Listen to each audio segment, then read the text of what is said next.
بسم اللہ الرحمن الرحیم۔ السلام علیکم ورحمۃ اللہ وبرکاتہ۔ آج میں آپ کو ایک ایسی لڑکی کی سچی کہانی سناؤں گی جس نے جائیداد کی خاطر اپنے باپ جیسے سسر کو مار دیا۔ تو کہانی شروع کرنے سے پہلے آپ سے گزارش ہے کہ آپ میرے چینل ہمنا وائس کو ضرور سبسکرائب کریں اور ساتھ دیے گئے بیل آئیکن کو لازمی کلک کریں تاکہ فیوچر میں آنے والی مزید ویڈیوز کی اپڈیٹس آپ کو ملتی رہے۔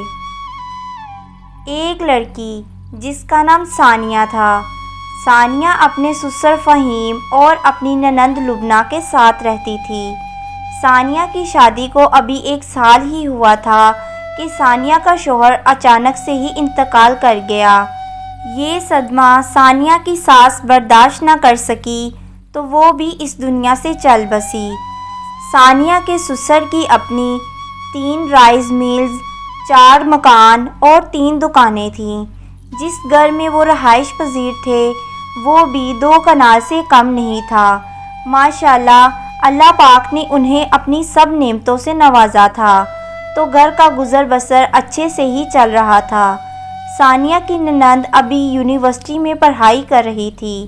ثانیہ خود تو خوبصورت اور سمجھدار تھی لیکن ثانیہ کی نند رنگ کی سانولی اور عقل کی بھی کم تھی۔ ثانیہ کا سسر اپنے بیٹے کے انتقال کے بعد کچھ پریشان رہنے لگا تھا کیونکہ وہ اب بوڑھا ہو چکا تھا اور اس سے روز رائس مل نہیں جایا جاتا تھا۔ ثانیہ جو کہ سمجھدار ہونے کے ساتھ ساتھ پڑھی لکھی بھی تھی، اسی وجہ سے ثانیہ کے سسر نے ساری ذمہ داری ثانیہ پر ڈال دی اور ثانیہ سے کہا، بیٹی لبنہ ابھی اتنی سمجھدار نہیں کہ میں یہ ذمہ داری اسے سونپوں، اور وہ پھر بیٹی ہے، ایک نہ ایک دن شادی کر کے اپنے گھر چلی جائے گی، اور میرا اور کوئی بیٹا بھی نہیں ہے کہ وہ میرے بعد اس کاروبار کو سنبھال سکے، اور میرا بھی پتہ نہیں کتنے دن اور جیوں گا۔ میرے اور لبنہ کے بعد تمہیں ہی اس گھر کو اور میرے کاروبار کو سنبھالنا ہے، اور میں امید کرتا ہوں کہ تم میری بہو نہیں ایک بیٹی بن کر اس کاروبار کو چلاؤ گی، اور میں نے جو بینک میں پیسے جمع کر رکھے ہیں اس کی ساری ڈیٹیل تمہیں کل میرا سیکرٹری سمجھا دے گا، اور امید کرتا ہوں تم مجھے کسی بھی شکایت کا موقع نہیں دو گی۔ ثانیہ نے اپنے سسر کی بات کا مان رکھتے ہوئے ساری چابیوں کا گچھا پکڑ لیا اور کہا، ابو ویسے تو میں اس لائق نہیں، لیکن اگر آپ اتنا اصرار کر رہے ہیں تو ٹھیک ہے۔ جب ثانیہ کی نند لبنہ کو پتہ چلا کہ اس کے ابو نے اس کاروبار سے لے کر گھر تک کی ساری ذمہ داری ثانیہ پر ڈال دی ہے تو اسے بہت غصہ آیا، اور اس نے اپنے ابو سے کہا، ابو آپ بھلا میرے ہوتے ہوئے ایسا کیسے کر سکتے ہیں؟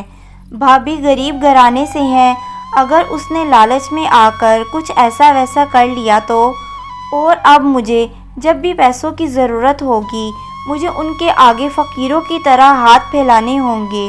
تو لبنہ کی بات سن کر اس کے ابو نے کہا، بیٹی میری بات پہلے تم تسلی سے سنو، یہ ذمہ داری میں تم پر کیسے ڈالتا؟ تم ابھی ناسمجھ ہو، اور پھر تم شادی کر کے اپنے گھر چلی جاؤ گی، اور ثانیہ اس گھر کی اب فرد ہے اور مجھے اس پر پورا یقین ہے، اور تم ایسے بات کیوں کر رہی ہو؟ اگر تمہیں اپنی بھابھی سے پیسے مانگنے پر اعتراض ہے تو تم اس سے نہ مانگنا، میں خود تمہیں دے دیا کروں گا۔ تو لبنہ نے کہا، ابو آپ میری بات سمجھ نہیں رہے، وہ وقت دور نہیں جب آپ اور میں کٹورا لیے بھیک مانگتے ہوئے نظر آئیں گے، اور تب آپ کو میری بات یاد آئے گی، اور ویسے بھی جب سے بھابھی اس گھر میں آئی ہیں مجھے وہ ایک آنکھ تک نہیں بھاتی۔ تو لبنہ کے ابو نے کہا، بیٹی تم ایسے ہی خواہ مخواہ پریشان ہو رہی ہو، ایسا کچھ نہیں ہوگا، تم بس اپنی پڑھائی پر توجہ دو۔ اور پھر لبنہ غصے سے چلی گئی۔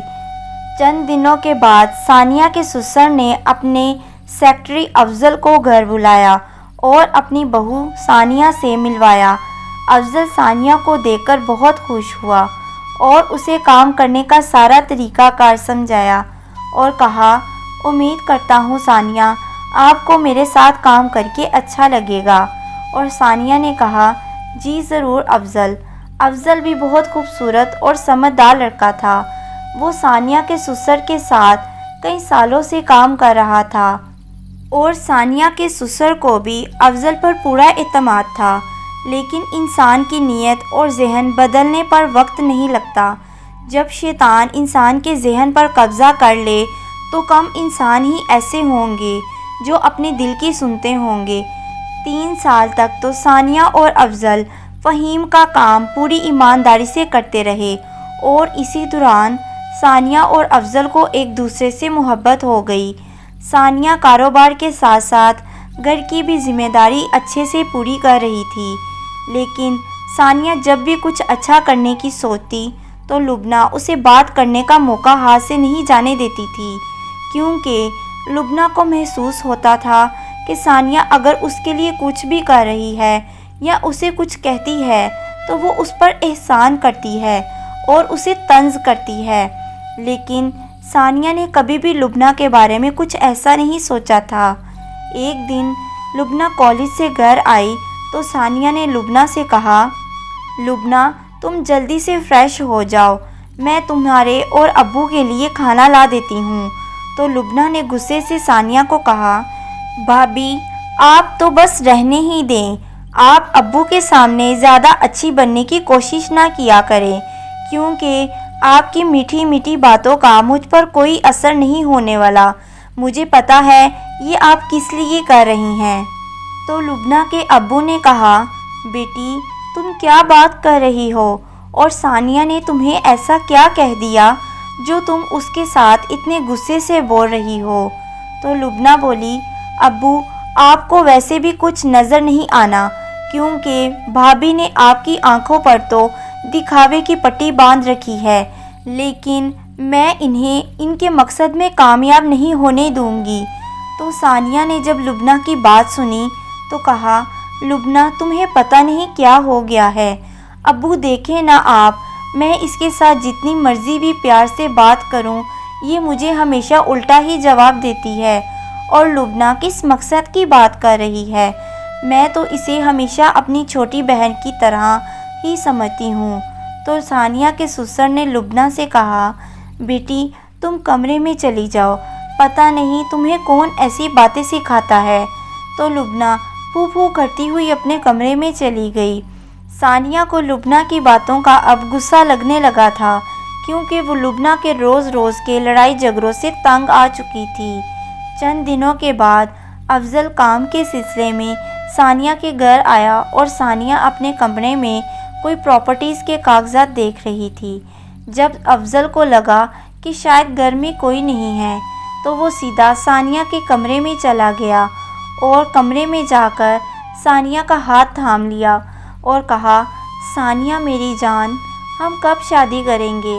یہ کم بخت دنیا ہمیں ایک ساتھ نہیں دیکھ سکتی، تم کب یہ گھر چھوڑ کر میرے گھر کا چولہا سنبھالو گی؟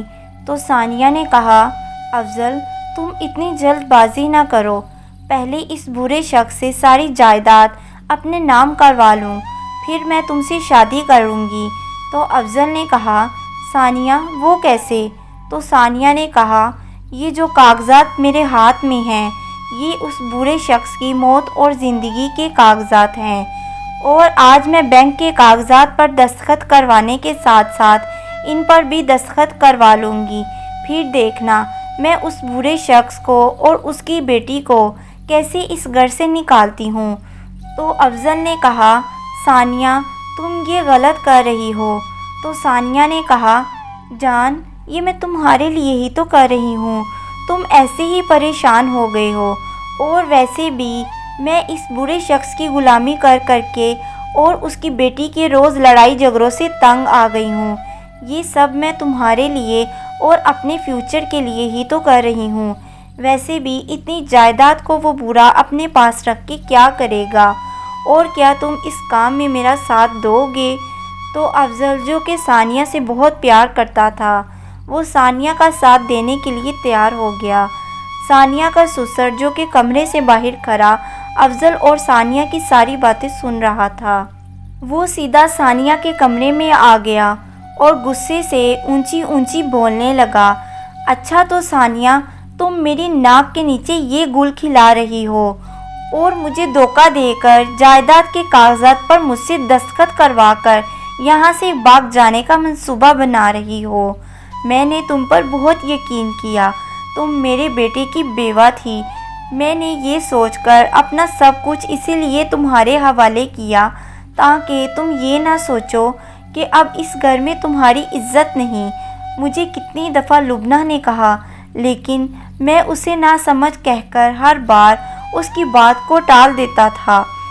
تم نے مجھے دھوکہ دے کر اچھا نہیں کیا، اور افضل، تم تو کچھ حیا کر لیتے۔ میں نے تمہاری کتنی حمایت کی اور تم نے مجھے اس کا یہ صلہ دیا۔ میں پولیس کو ابھی فون کرتا ہوں۔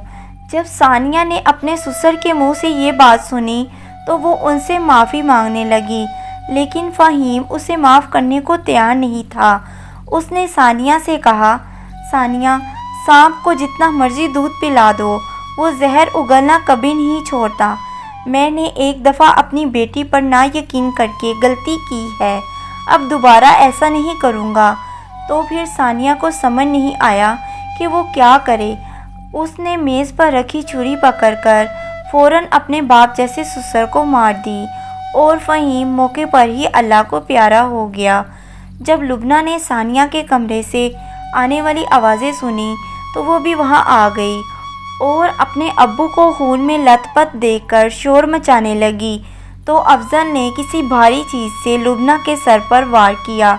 لبنہ بے ہوش ہو کر زمین پر گر گئی اور وہ دونوں وہاں سے بھاگ گئے۔ لبنہ جب ہوش میں آئی تو اپنے ابو کو دیکھ کر بہت روئی اور فوراً پولیس کو فون کیا۔